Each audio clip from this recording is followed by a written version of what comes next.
Hi everyone. తెలుగులో అని వచ్చినప్పుడు ఇంగ్లీష్లో ఎలా చెప్పాలో చూడండి. మనం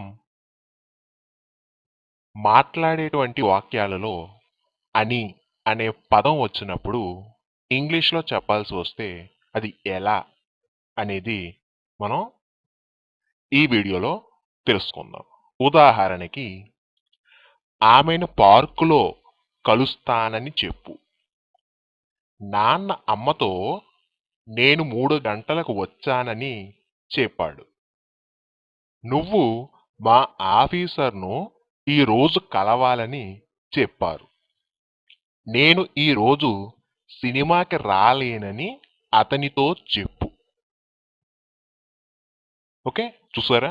ఇలా కలుస్తానని, వచ్చానని, కలవాలని, రాలేనని, ఇలా అని అని అని వచ్చింది కదా. ఇప్పుడు వీటిని వాక్యాలలో ఎలా ఉపయోగించాలి, ఈ పదం ఏంటి అనేది చూడండి. అన్ని టెన్సులలో కూడా అని వాడితే ఎలా ఉంటుందో చూపించాలనే ఉద్దేశంతో నేను ఈ వీడియో చేస్తున్నాను. అయితే ప్రీవియస్ క్లాసెస్లో నేను మీకు చెప్పడం జరిగింది, అసలు అని అనే పదానికి ఇంగ్లీష్లో ఏ పదం ఉంది, అసలు ఒక పదమైనా ఉంది, ఇంకా ఏదైనా ఆల్టర్నేటివ్స్ ఉన్నాయా అనేటువంటి విషయాన్ని చెప్పడం జరిగింది. అలానే ఈ టాపిక్ అనేది పర్టికులర్గా దేనికి చెందింది అనేది కూడా మీకు చెప్పడం జరిగింది. ఆ వీడియో మీరు అందరూ చూసే ఉంటారనుకుంటున్నాను. ఒకవేళ ఎవరైనా సరే చూడకపోతే ఆ వీడియోస్ చూస్తేనే మీకు ఈ వీడియో అర్థమవుతుంది. కేవలం ఈ వీడియో ప్రత్యేకత ఏంటంటే, అన్ని టెన్సులలో అని అనేటువంటి పదం ఉపయోగిస్తే ఎలా ఉంటుందో మీకు చూపించడం కోసం నేను ఈ వీడియో చేస్తున్నాను. ఓకే, ఎందుకంటే ప్రీవియస్ క్లాస్లో నేను కొన్ని టెన్స్కి మాత్రమే, అలానే కొన్ని ఆక్సిలరీ వెర్బ్స్కి మాత్రమే ఉపయోగించి చెప్పడం జరిగింది. అయితే చాలామంది కామెంట్ చేశారు, అన్ని టెన్సులలో ఉపయోగిస్తే ఎలా ఉంటుందో ఒక వీడియో చేస్తే బాగుంటుందని చెప్పి నాకు సజెషన్స్ ఇచ్చారు. వాళ్ళ సజెషన్స్ నేను తీసుకుని ప్రత్యేకించి వాళ్ళ కోసం ఈ అని అనే టాపిక్కి కొన్ని ఉదాహరణలు అన్ని టెన్స్ను ఉపయోగించి చేస్తున్నాను. ఓకే, ఈ వీడియో పూర్తిగా చూసిన తర్వాత మీకు ఇక అని అని ఎప్పుడు వచ్చినా సరే ఏ విధమైనటువంటి డౌట్ ఉండదని నేను అనుకుంటున్నాను. ఓకే, మరి ఇక డైరెక్ట్గా వీడియోలోకి వెళ్ళిపోదాం రండి. అరుణ్ రమేష్కు మేము ఇంగ్లీష్ నేర్చుకుంటాము అని చెప్పాడు. ఇంగ్లీష్లో చూస్తే ఈ వాక్యాన్ని Arun said to Ramesh we learn English. అయితే ఇక్కడ తెలుగు అర్థం చూడండి. అరుణ్ రమేష్కు మేము ఇంగ్లీష్ నేర్చుకుంటాము అని చెప్పాడు అని చెప్పాను. అవునా? తెలుగు అర్థం. దీన్నే మరోలా కూడా చెప్పచ్చు. అరుణ్ రమేష్కు చెప్పాడు మేము ఇంగ్లీష్ నేర్చుకుంటాము అని. ఓకే, ఇలా చెప్పినా కరెక్టే. నాన్న అమ్మకు నేను 3 గంటలకు వచ్చాను అని చెప్పాడు. నాన్న అమ్మకు నేను 3 గంటలకు వచ్చాను అని చెప్పాడు. దీన్ని ఇంగ్లీష్లో చూస్తే daddy said to mummy I came at 3 PM. Daddy said to mummy I came at 3 PM. Okay, ఇదే వాక్యాన్ని మనం టెన్సెస్ మార్చి చెబితే ఎలా ఉంటుందో చూడండి. నాన్న అమ్మకు నేను 3 గంటలకే వచ్చి ఉంటిని అని చెప్పాడు. నాన్న అమ్మకు నేను 3 గంటలకే వచ్చి ఉంటిని అని చెప్పాడు. ఇంగ్లీష్లో చూడండి. Daddy said to mummy I had come at 3 PM. Daddy said to mummy I had come at 3 PM.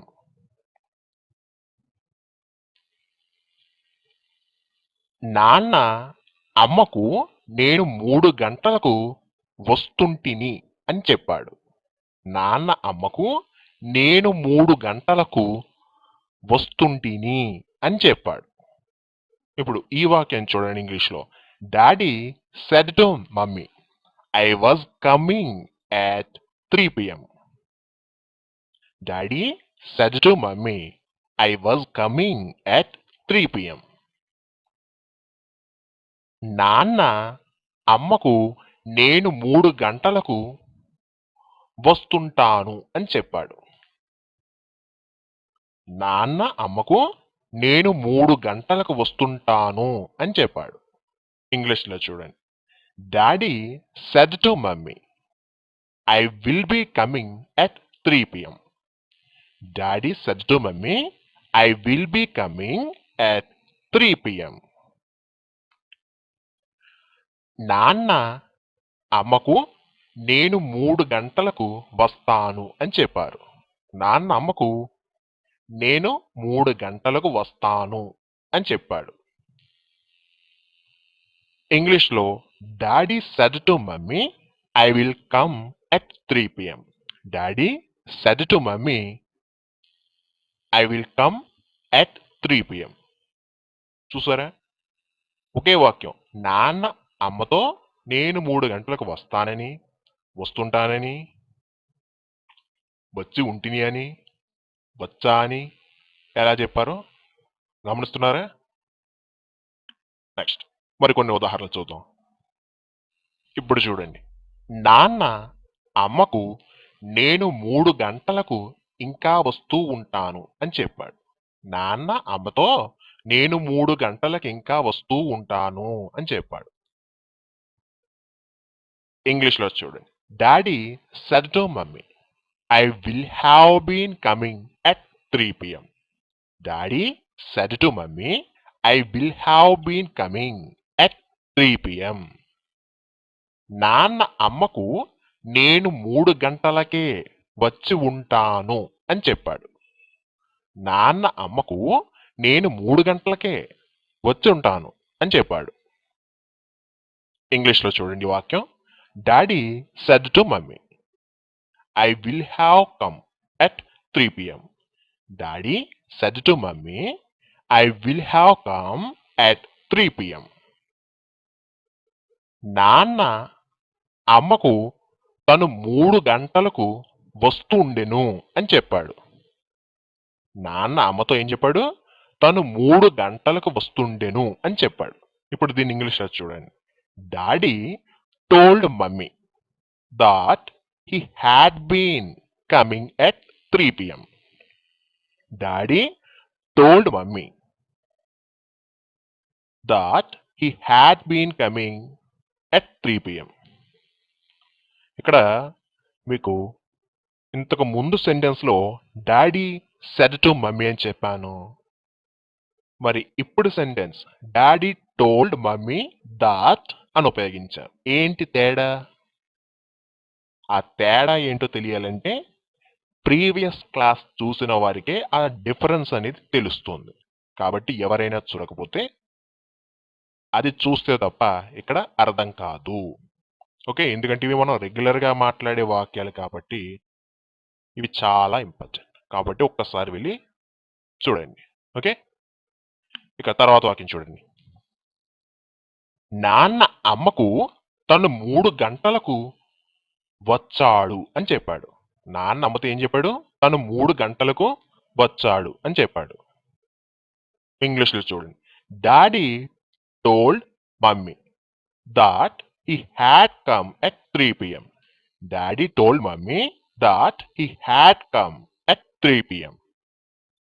నాన్న అమ్మకు తను 3 గంటలకు వస్తున్నాడు అని చెప్పాడు. నాన్న అమ్మతో తను 3 గంటలకు వస్తున్నాడు అని చెప్పాడు. ఇంగ్లీష్లో చూడండి. Daddy told mummy that he was coming at 3 p.m. Daddy told mummy that he was coming at 3 p.m.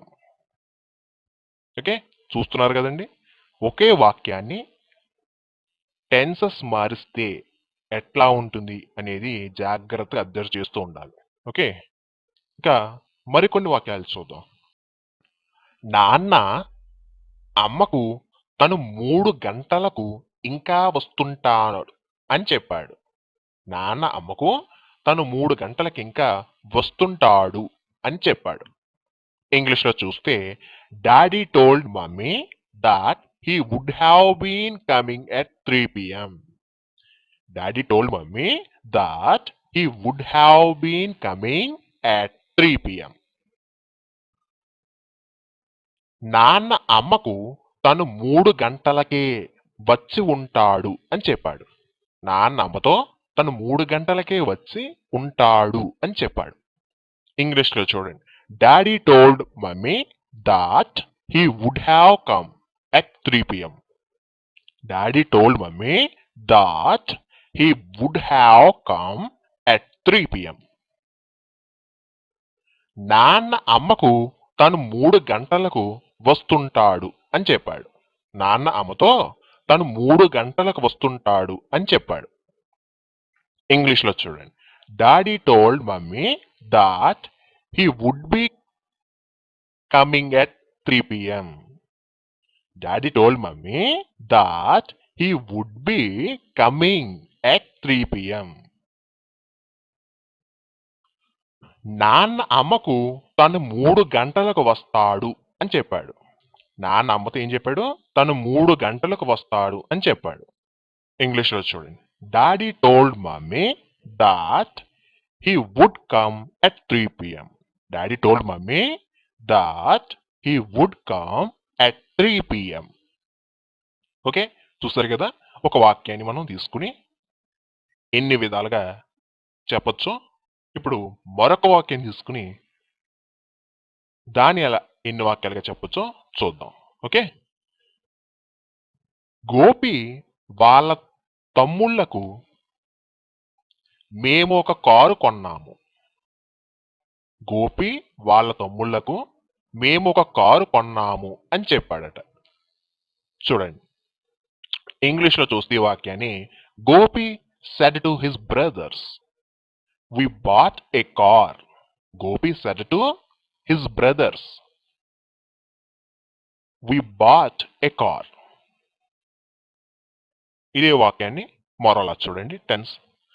Gopi వాళ్ళ తమ్ముళ్లకు మేము అప్పుడే ఒక కారును కొని ఉంటిమి అని చెప్పాడు. గోపి వాళ్ళ తమ్ముళ్లకు అంటే వాళ్ళ తమ్ములతో మేము అప్పుడే ఒక కారు కొంటూ ఉంటిమి, కొని ఉంటిమి. ఇంగ్లీష్లో చూస్తే Gopi said to his brothers, ఏమని? we had bought a car. Gopi said to his brothers, we had bought a car. Gopi వాళ్ళ తమ్ముళ్లకు మేము ఇప్పుడే ఒక కారును కొన్నాము అని చెప్పాడు.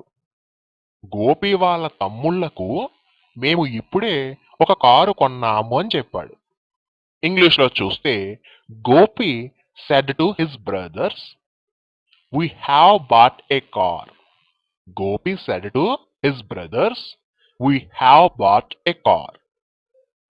గోపి వాళ్ళ తమ్ముళ్లకు మేము ఒక కారును కొంటుంటిమి అని చెప్పాడు. గోపి వాళ్ళ తమ్ముళ్లకు మేము ఒక కారును కొంటుంటిమి అని చెప్పాడు.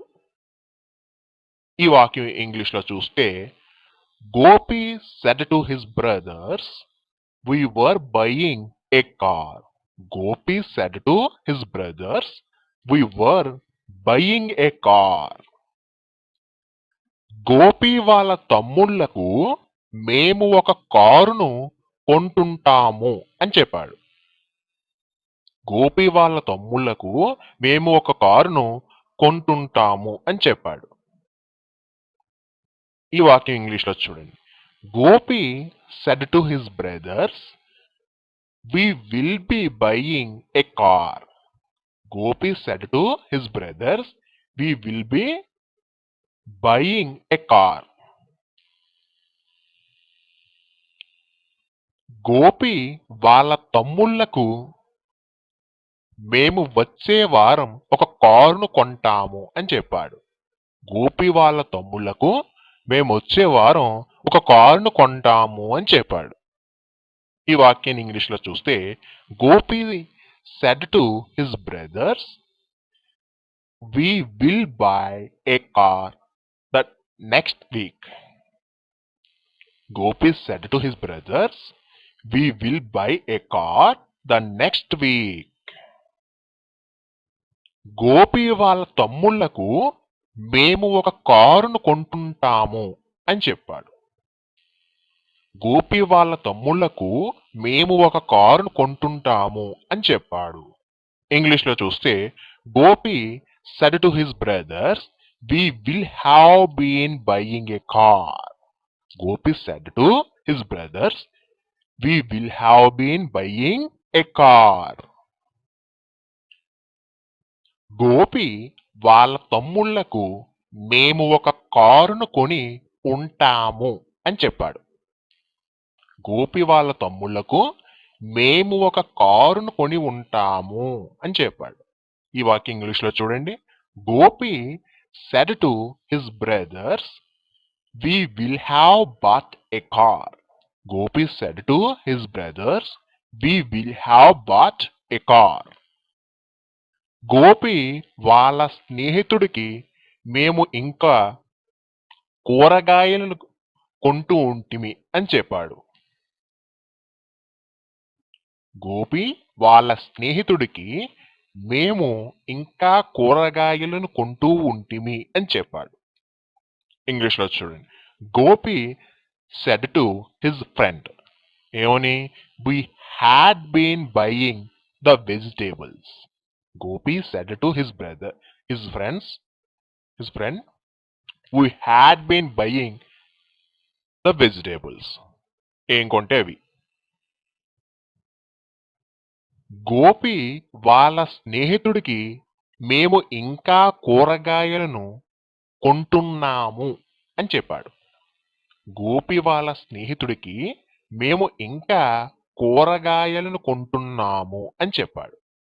ఇంగ్లీష్లో చూస్తే Gopi said to his friend ఏమని, we have been buying the vegetables. Gopi said to his friend, we have been buying the vegetables. Gopi వారు ఒక కారును కొంటుంటిరి అని వాళ్ళ తమ్ముళ్ళకు చెప్పాడు. గోపి వారు ఒక కారును కొంటుంటిరి అని వాళ్ళ తమ్ముళ్ళకు చెప్పాడు. ఇంగ్లీష్లో చూడండి. Gopi told his brothers that they had been buying a car. Gopi told his brothers that they had been buying a car. Gopi వారు అప్పుడే ఒక కారును కొని ఉండిరి అని వాళ్ళ తమ్ముళ్ళకి చెప్పాడు. గోపి వారు అప్పుడే ఒక కారును కొని ఉండిరి అని వాళ్ళ తమ్ముళ్ళకు చెప్పాడు. ఈ వాక్యం ఇంగ్లీష్లో చూడండి. Gopi told his brothers that they had bat a car. Gopi told his brothers that they had bought a car. Okay, చూసారు కదా. మనం ఈ వీడియోలో అన్ని రకాలైనటువంటి టెన్సుల్ని ఉపయోగించి అని అనే పదం గురించి ఇక్కడ వాక్యాలలో ఎలా వాడుతున్నారో చెప్పాను. అయితే ఈ వీడియో కొంచెం గందరగోళంగా కూడా అనిపించవచ్చు చాలా మందికి. ఎందుకంటే ప్రీవియస్ క్లాసెస్ ఎవరైతే చూడరో వాళ్ళకి ఈ వీడియో కొంచెం అర్థం కాకుండా ఉన్నట్లుగా అనిపించవచ్చు. నేను చెప్పేది ఏమిటంటే ప్రీవియస్ క్లాసులు చూస్తే అసలు అని అనే పదం ఏంటి, అసలు ఆ పదానికి ఇంగ్లీష్లో ఎన్ని పదాలు ఉన్నాయి, అసలు ఈ టాపిక్ అనేది ఇంగ్లీష్లో ఇందులో ఉంటుంది అనేటువంటి విషయాలు మినిమం నాలెడ్జ్ అనేది ప్రీవియస్ క్లాస్లో చూసిన వారికి ఉంటుంది. ఓకే, మరలా నెక్స్ట్ వీడియోలో మరొక టాపిక్ తీసుకుని దాని గురించి చూద్దాం. Okay, thank you.